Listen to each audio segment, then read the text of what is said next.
America and China are the same country. Historical parallels.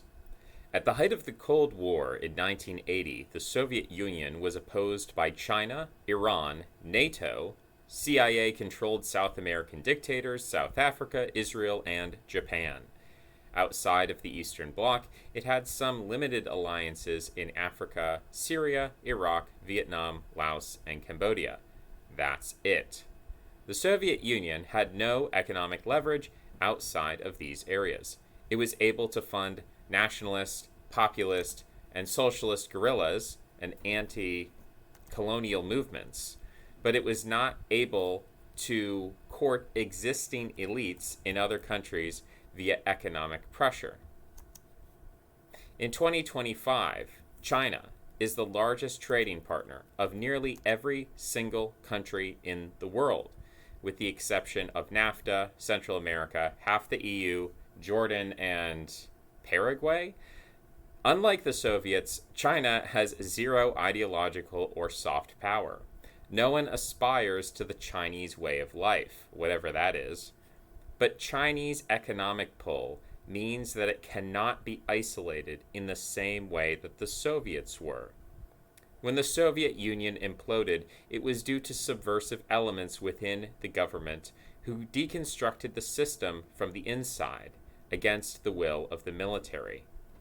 In China, the cult of personality around Xi is too strong for anything like this to occur. Xi is the CCP. Xi is the military.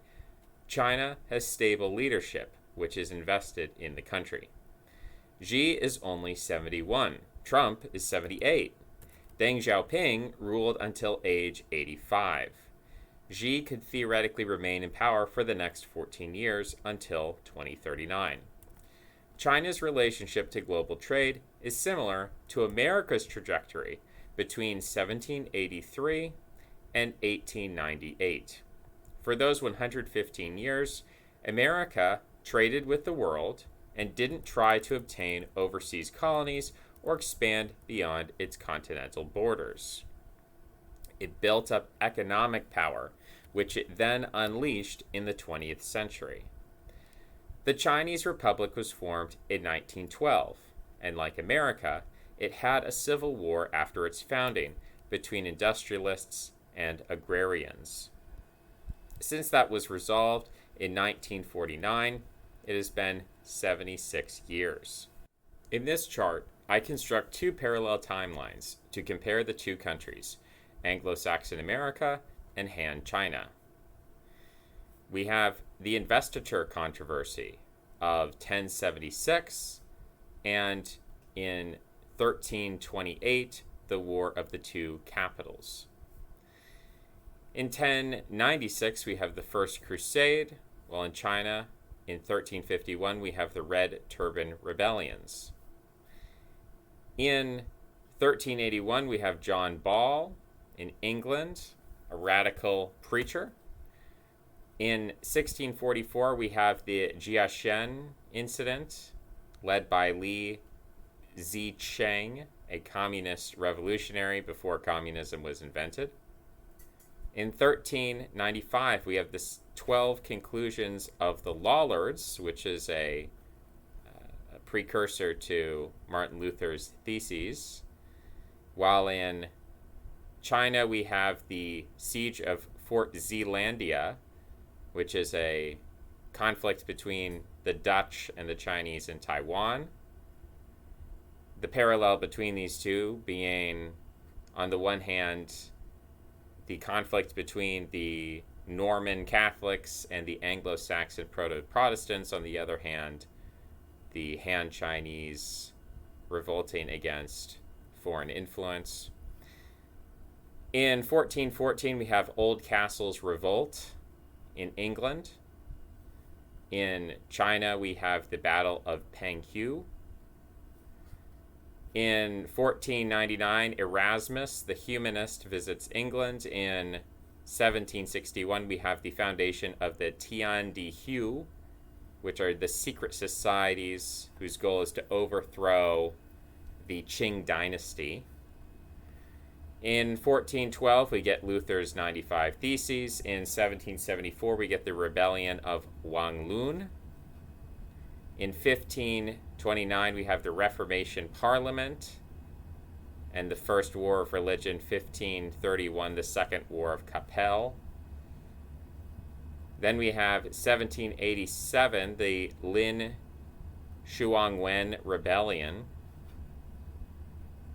In England, 1536, we have the dissolution of the monasteries and Calvin's Institutes of the Christian Religion. In China, 1795, the Miao Rebellion and the Wang Nangxian Uprising.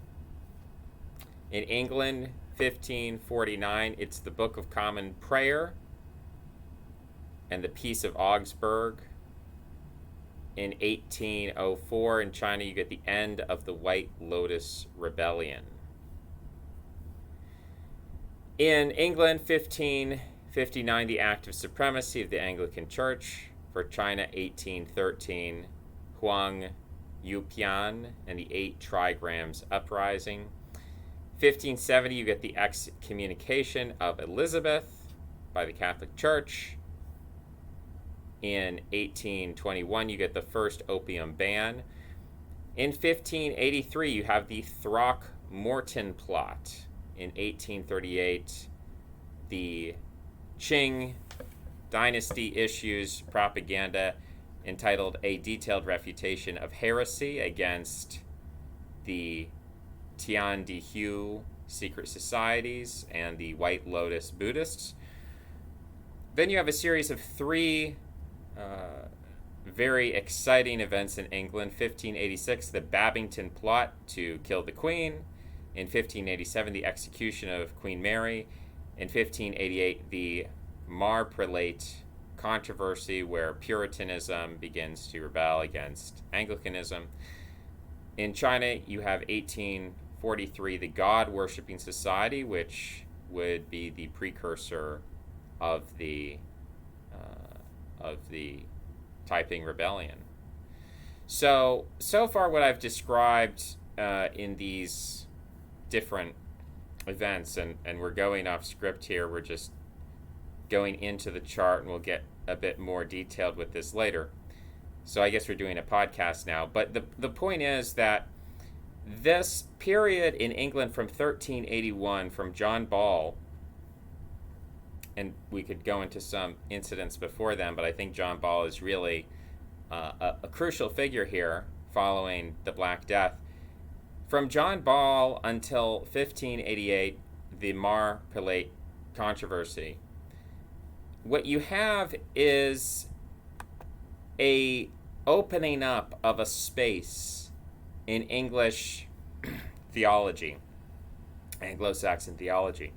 So what you have is this transition from law French, which is the domination of the Norman Catholics over Anglo-Saxon England, to this proto-communistic ideology of proto-Protestantism. John Ball, getting masses, mobs of people out into the streets in rallies, mass rallies, religious rallies, proclaiming the immorality of the elites. The elites are corrupt, the elites are parasitic, the elites are destroying the Christian religion. Jesus was a Bolshevik, Jesus was a socialist, Jesus wanted people to be humble, and the nobles are evil, the bishops are evil, we have to kill them all, put their heads on stakes. So this is communism, this is the French Revolution, this is John Ball. Nothing new about this, nothing, well, we can get into the origins of Marxism and where all this stuff comes from.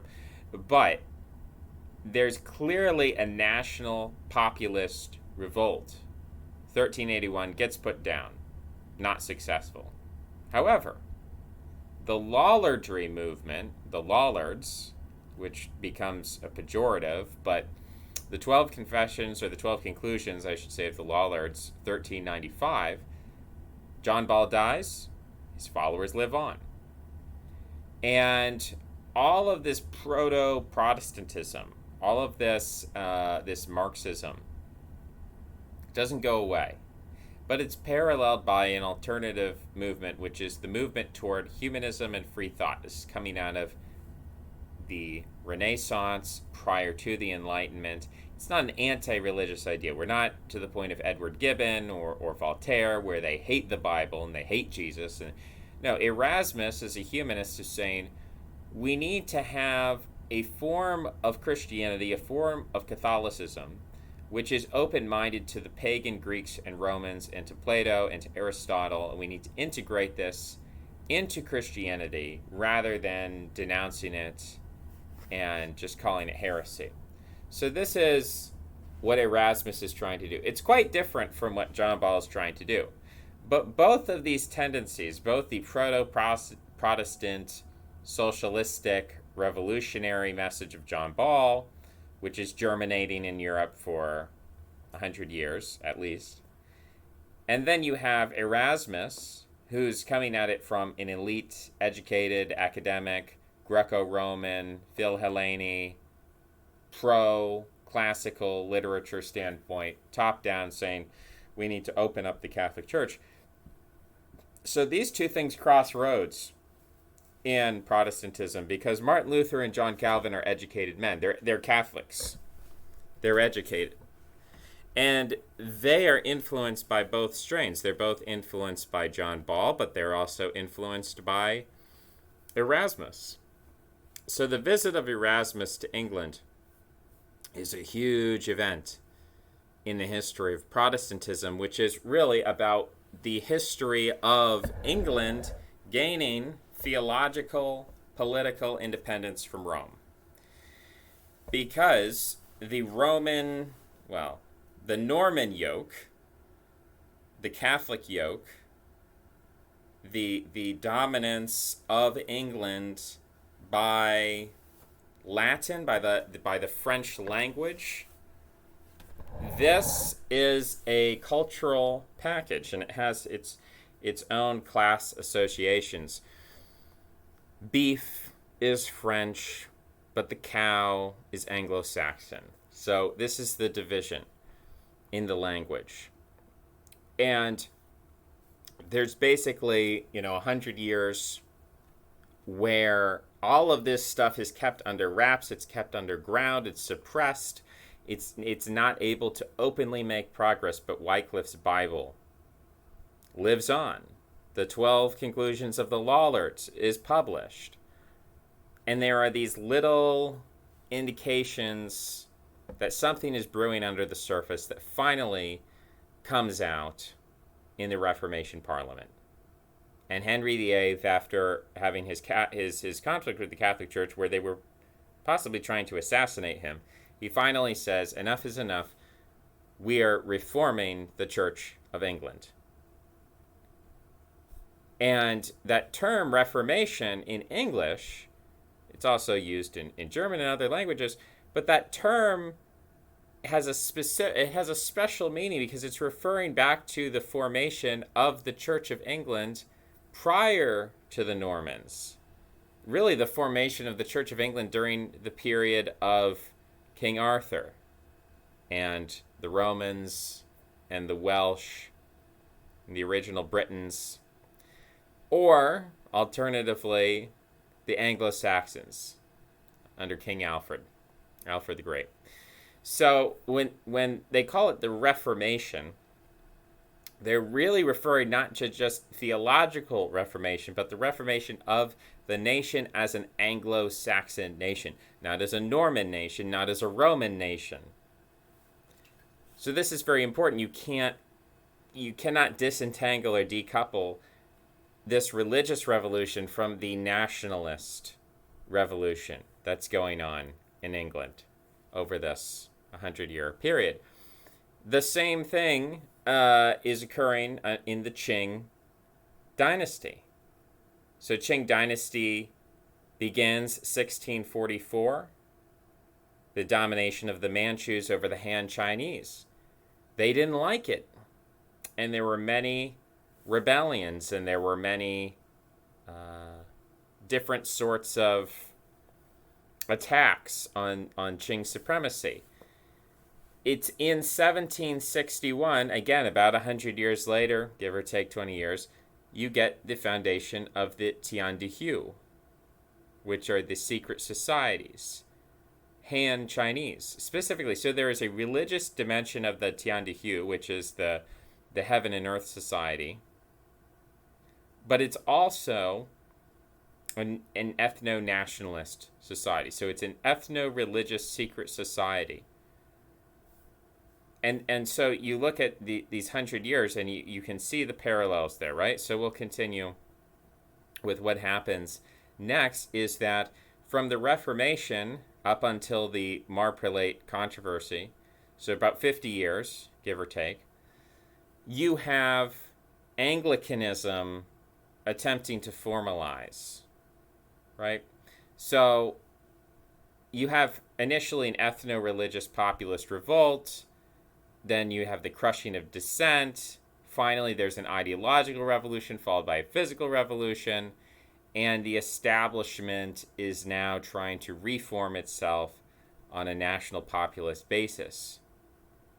But this is subject to a lot of external pressure, international pressure, where Spain, the Spanish Empire, teaming up with the Vatican, is trying to assassinate the Queen over and over and over again, trying to kill the Queen.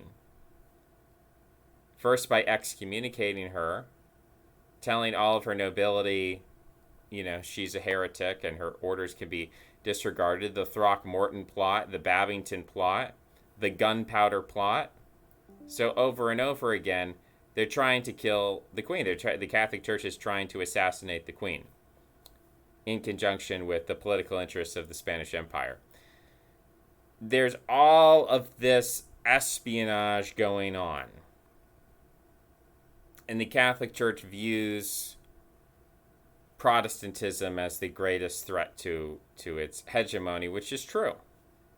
Right? This is an existential threat for the Catholic Church. The Catholic Church today doesn't exist functionally in the way that it did with any sort of dominance. There is no Catholic theocracy in Europe today. Poland is not a Catholic theocracy. Italy is not a Catholic theocracy. Spain, Portugal, France. There's no Catholic theocracy in Europe today. All of those countries at this time were Catholic theocracies. So they realized this was a breaking point, and they fought against it. You look at the parallel of what was going on in China at that time, the White Lotus Rebellion, the opium ban, the 8 trigrims, the refutation of heresy, the God-worshipping society. So you can see really during this time period, this span of around 100 years, give or take, let's say 80 years to keep it consistent. It's about an 80-year period where the Chinese are struggling with foreign domination by the English. And they're trying to figure out what they're going to do. And there's all of these conspiracies basically to subjugate China. And the Chinese are trying all sorts of different things to get out of this subjugation. And it ends with the Taiping Rebellion, which is a huge civil war. Well, what happens in England is after the rise of Puritanism, very quickly, in the same way that you get the God-worshipping society, 1843, leading to the Taiping Rebellion in 1850, well, you have the King James Bible, 1611, followed fairly quickly by the English Civil War of 1642. The English Civil War had Catholics and Protestants on both sides. It wasn't a purely ideological war, but it was a partially ideological war. The Taiping Rebellion was an absolutely ideological, religious war. It's a holy war. So, again, very distinct parallel in the timeline here. With regard to England, we are now moving into America. And America effectively begins in 1619 with the House of Burgesses, where you have a semi-independent, some form of independent self-governance on a Republican basis, with voting and elections going on in the House of Burgesses of Virginia in 1619. So this is where we turn our timeline away from England and toward America. And I'm making the argument here that America and England can be viewed phylogenetically as two branches of the same tree, and that everything that happens in English history before 1619 is American history, effectively just happening on a different continent, and everything that happens after 1619 in America is not English history, because England continues as an independent country. But this is how I'm looking at the history, is that there's a continuity in terms of American history and Anglo-Saxon history. So this is where we leave off, with the House of Burgesses being formed, the English Civil War, and finally the Boston Revolt. And the Boston Revolt is crucial, which comes in 1689, because the Americans finally express a physical, violent rebellion against the Tories. It's a Puritan rebellion. In China, you have this Chinese Republic that's formed in 1912, which finally overthrows the Qing dynasty and leads to a lot of chaos. But this is basically the same story, right? You had the English Civil War, 1642, leads to what? The Boston Revolt.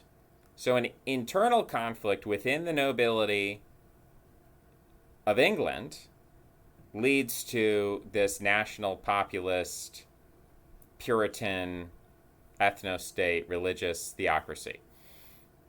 In China, you get the Taiping Rebellion, which is a religious war between Christians and the Qing. Out of that, the Christians basically get massacred in the Tianjin Massacre, 1870.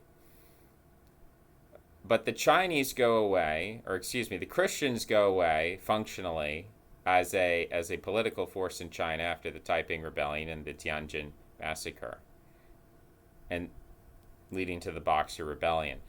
The Christians, as a mass populist movement, they get sidelined.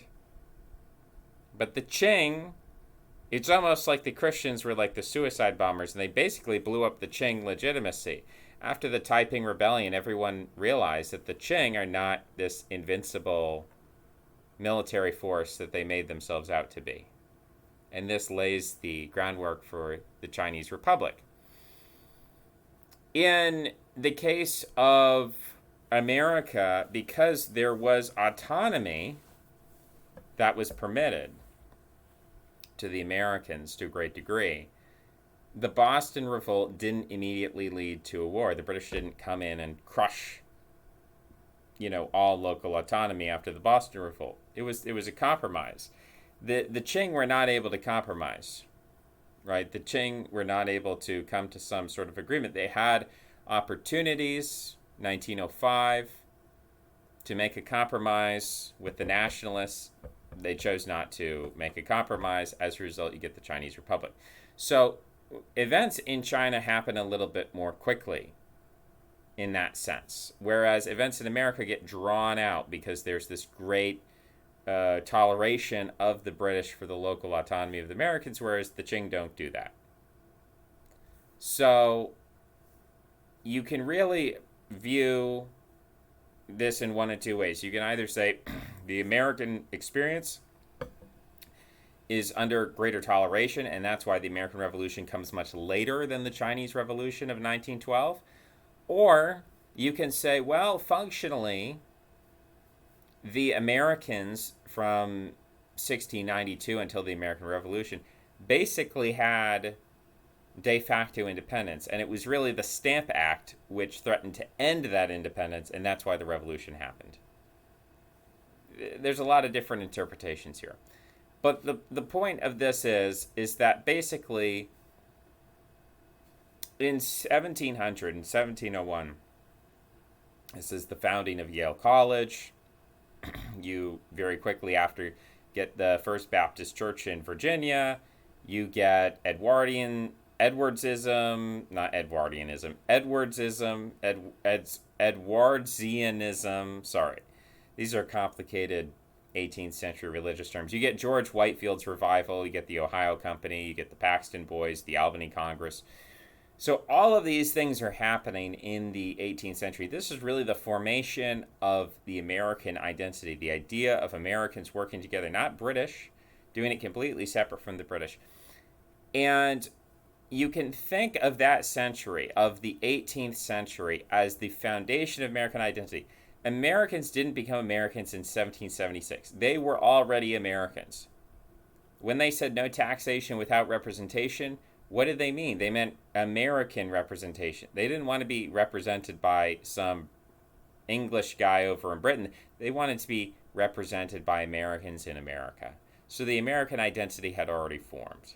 America was already functionally a self-governing state after the Boston Revolt. Now, the Chinese in 1912 attempted to form a state. It devolved into warlordism.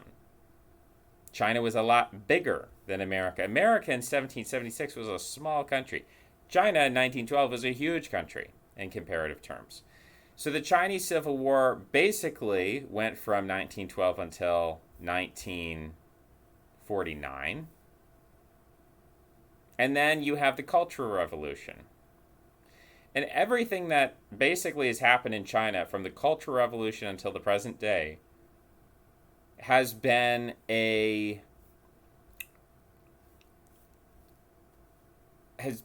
process of China getting on a level with America to the point where it can be a sovereign country. What I mean by that is I don't mean sovereignty in the sense that it's talked about flippantly. The idea that Ireland is a sovereign state, Albania is a sovereign state, even saying something like Turkey is a sovereign state. Sovereignty is relative, right? If you are a country which exists within the confines of NATO, you do not have the same level of sovereignty as a country which is outside of NATO. Why?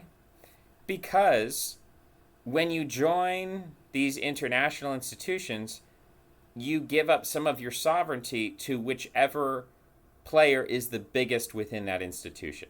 And this is the case within even small human organization, right? So if you're a man and you get married, you give up some of your sovereignty to your wife, right? You join NATO, you give up some of your sovereignty to NATO. America runs NATO. So if you're Albania or Ireland, you've lost some of your sovereignty when you join NATO. Well, when China finally ended its civil war, which you can think of the end of the Chinese Civil War as being sort of parallel to the Boston Revolt, in the same way that I'm saying that, 1776 was not the founding of America as a political entity. America as a political entity began with the Boston Revolt or King Philip's War. I mean, we can kind of quibble about the details there. But I mean, you could you could even look at the English Civil War as parallel to the Boxer Rebellion. There's a lot of, these events, I'm trying not to be too specific, because when we're drawing these parallels, these are broad overgeneralizations, right? And so rather than saying like this exact event corresponds exactly with this other exact event, what I'm saying is you have a series of events which have many themes in common with another series of events. And it's never going to be a perfect matchup, but it's very interesting to think about, right? So we have the Boston Revolt, we have the English Civil War. Obviously, during the English Civil War, there's no such thing as an American. But during the Boston Revolt, yeah, you could say there's such a thing as an American, right? For the first time. Now, in terms of the Chinese, you had the Boxer Rebellion, which was a failure. And then you had the Second Sino-Japanese War, right? So where, finally the Maoists became the dominant power in China and were able to assert themselves as the representatives of the Han Chinese nation. So you have all of this complication, but my point here is that during the 18th century, it's useful to think of America as a colonized nation or a beleaguered nation or a subjugated nation. It's useful to think that from basically 1689 until 1776, America was a country which was parasitically occupied by the British, at least from the perspective of the Americans. Now, if you're free market economists and you love Britain or whatever, and you're not an American nationalist, right, you're going to hear that and you say, oh, hogwash, the British helped the Americans and it wasn't parasitic, it was mutualistic, it was free trade, it was classical liberalism, whatever. That's not the point. The point here isn't to create some kind of economic doctrine of populist nationalist Marxism, but to say that this was the ideological impression that started to be formed during this century, is that we are Americans, we are oppressed, we need to get free. That was that century, that 18th century, that was the story of that century. And it exploded with the American Revolution. That's the story. For China, the story is we started off being occupied. We were occupied by the Qing. We were occupied under the Boxer Rebellion. We were occupied, and then of course you get the split between the nationalists and the Maoists, and then we were occupied by the capitalists. We were occupied by the Japanese. We were occupied in Operation Beleaguer. We were occupied by the Americans. And then finally we became a nation. In 1949, the Chinese nation, not the Qing dynasty, not the Heavenly Kingdom. It wasn't Christian, it wasn't American, it wasn't capitalist, it wasn't Manchu. It was Han Chinese ethno-nationalist leadership over China for the first time in hundreds of years. That the Chinese were able to assert themselves on that ideological basis. Again, you can go back and you can find hundreds of years of Han Chinese talking about the Qing dynasty in positive terms. So I'm not asserting this as a universal objective fact. I'm saying that this is the way that China sees itself through Maoism. That the Qing dynasty was bad, the Qing dynasty was a humiliation, the Qing dynasty was ineffective, the Qing dynasty was not of the people, the Qing dynasty was of the Manchus, and that Maoism is for the Han Chinese. This is the narrative. Now you can find writings in China where they say, no, China is about all the ethnic diversity of China, right? You can find all sorts of things out there.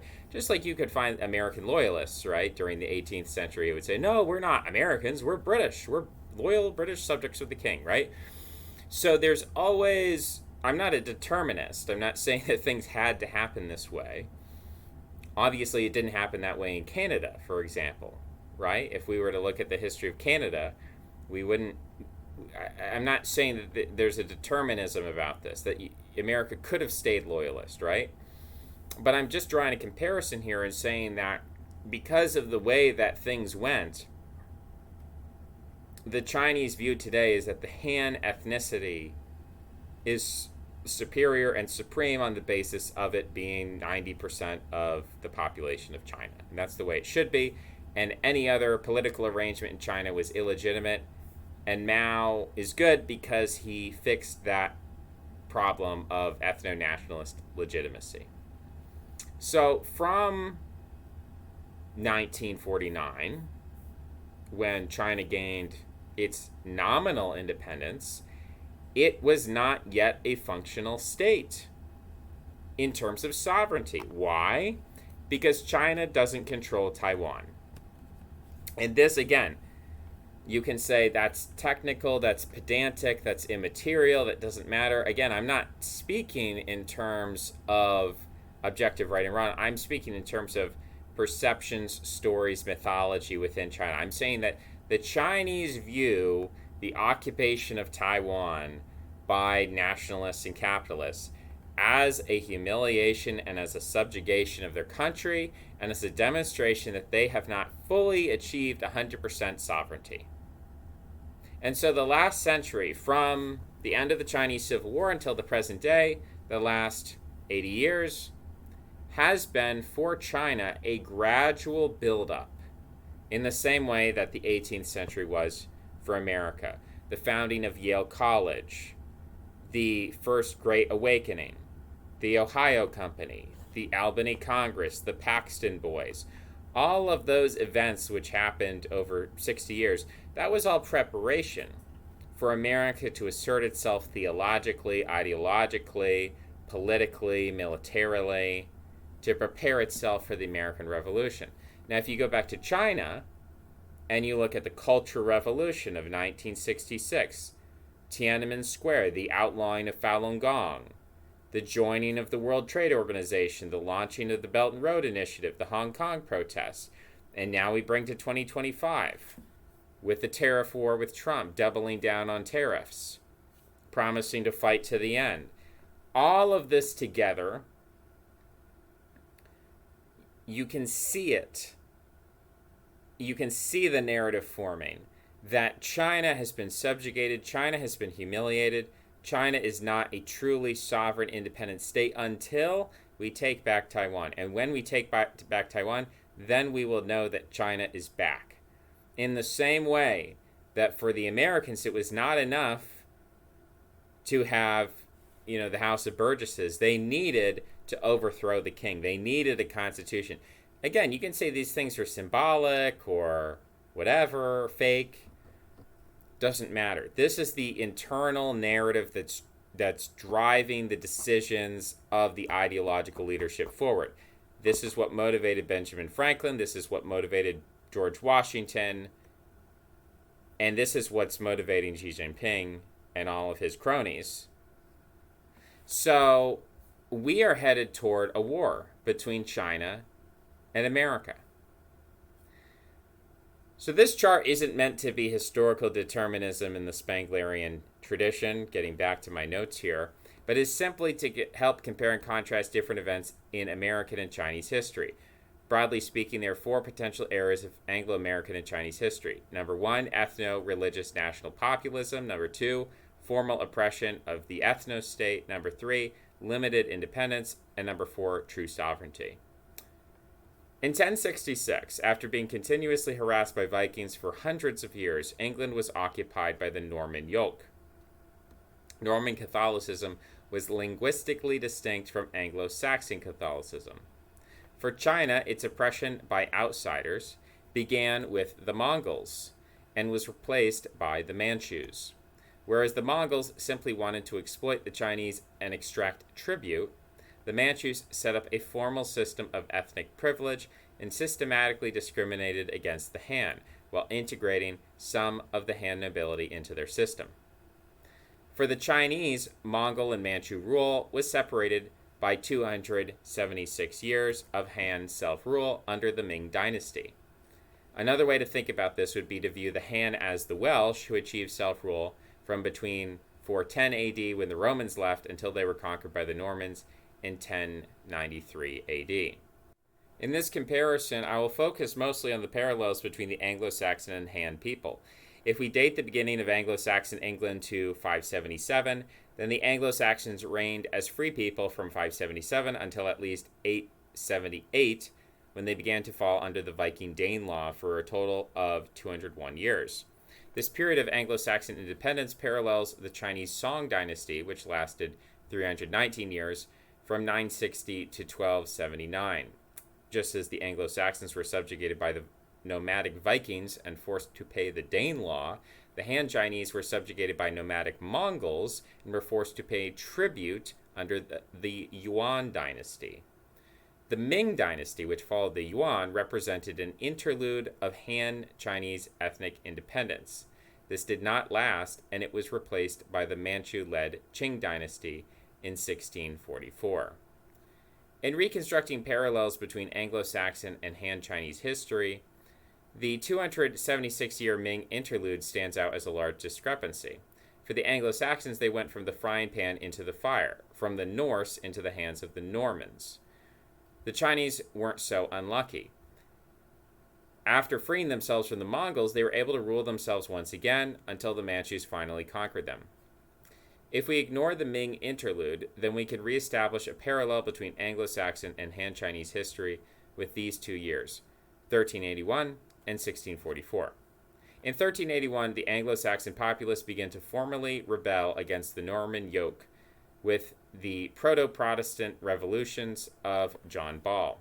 In China, the equivalent of John Ball was Li Zicheng, who was a peasant communist. Li wanted to divide the land equally among peasants and abolish burdensome taxes.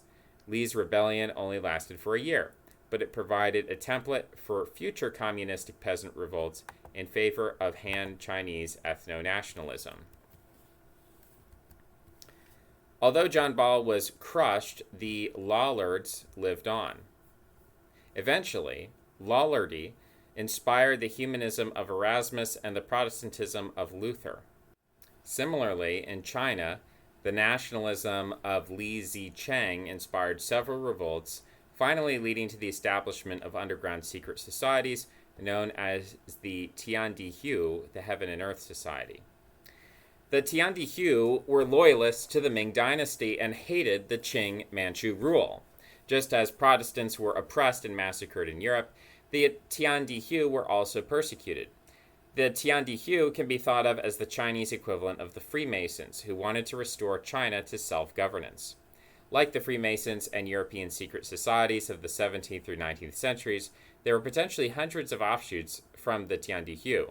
There was no single Tiandihu doctrine. Compare the diversity of the Freemasons to the Illuminati, Hellfire Clubs, Elks Lodge, Shriners, Knights Templar, Theosophists, and dozens of others. Despite hundreds of years of persecution, the Tiandihu survived.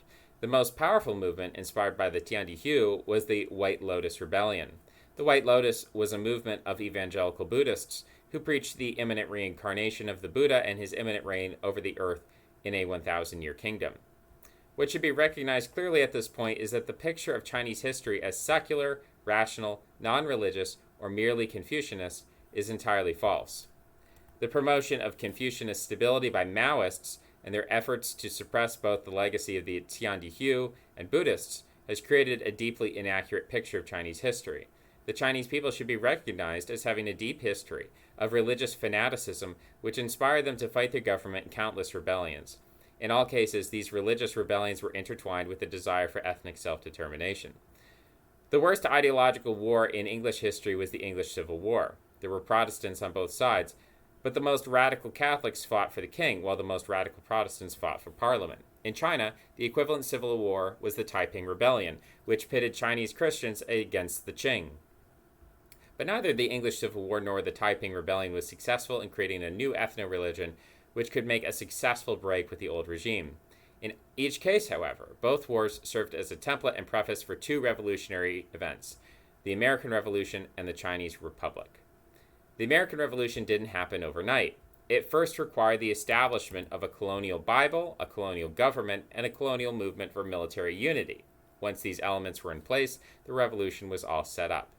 In China, the Taiping Rebellion had three factions, two of which were seen and one of which was unseen: the Qing establishment, the Christian revolutionaries, and the Han nationalist majority.